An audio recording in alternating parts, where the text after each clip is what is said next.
With their lone all-star sideline and a brutal schedule in front of them, we assumed the shorthanded Raptors were in for a world of pain, that Toronto's first quarter season would be ugly and forgettable. In the end, the rebuilding Raptors proved us wrong while still managing to lose 15 of their first 20 games, outperforming expectations everywhere but the win column. You might call it the perfect tank.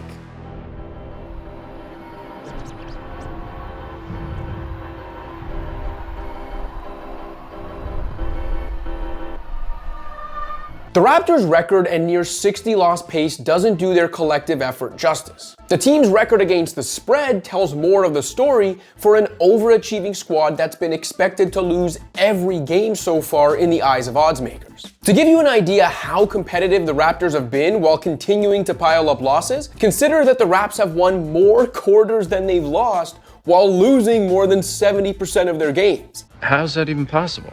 They've lost as many games at the buzzer, too, as the league's 29 other teams combined. One of those excruciating buzzer-beating losses came on the road in Boston, where the Scotty Barnes-less Raptors, on the second night of a back-to-back, went blow for blow with the defending champs. That shorthanded but ultimately unsuccessful effort was a perfect microcosm of the season for a team that's lost the second most value to injury. The Raptors' intended starting lineup of Barnes, Emmanuel Quickley, Grady Dick, RJ Barrett, and Jakob Poeltl has yet to play a game together. And Toronto was without multiple starters in 16 of their first 22 contests. What's most promising about the Raptors' start, other than the boost to their lottery odds, is that unlike the overachieving Nets, for example, Toronto has mostly been fueled by young players who will form the foundation of its future. The steady presence of veteran center Poeltl can't be overstated, and the Raptors will spend years trying to find a big man who does what Yak does if they sell high on him. But the team's compete level so far can also be attributed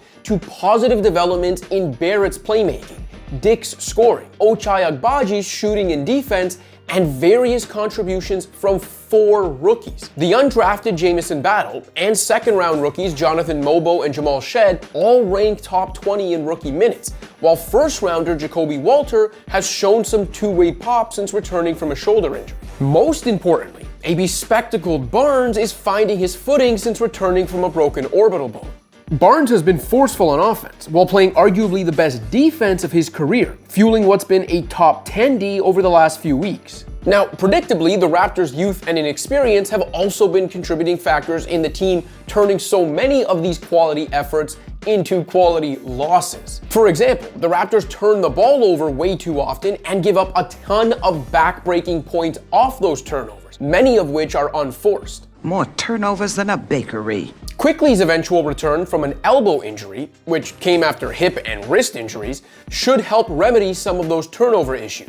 IQ should also help juice the team's shooting numbers, as the Raptors currently own the league's lowest three-point attempt rate. Aside from that dearth of shooting, head coach Darko Rajakovic's offensive process has been positive, even if the results haven't been. A league-leading offensive rebound rate helps Toronto win the possession battle most nights, and the team's speed, passing, and cutting have helped it create plenty of easy opportunities in transition and in the paint. Rajakovic has made a couple head-scratching decisions in crunch time, but at the macro level, the second-year coach has struck the right balance between keeping a young losing team upbeat and engaged while still holding players accountable. That big picture view, and the potential to partner Barnes with another franchise-changing talent like Cooper Flagg or Dylan Harper, is what Raps fans can take solace in right now. There is an elephant in the room, though. Given how competitive the Raptors have been while decimated by injury, and how pathetic the Eastern Conference remains, the full-strength version of this team might be too good to tank. As they get healthier and the schedule turns,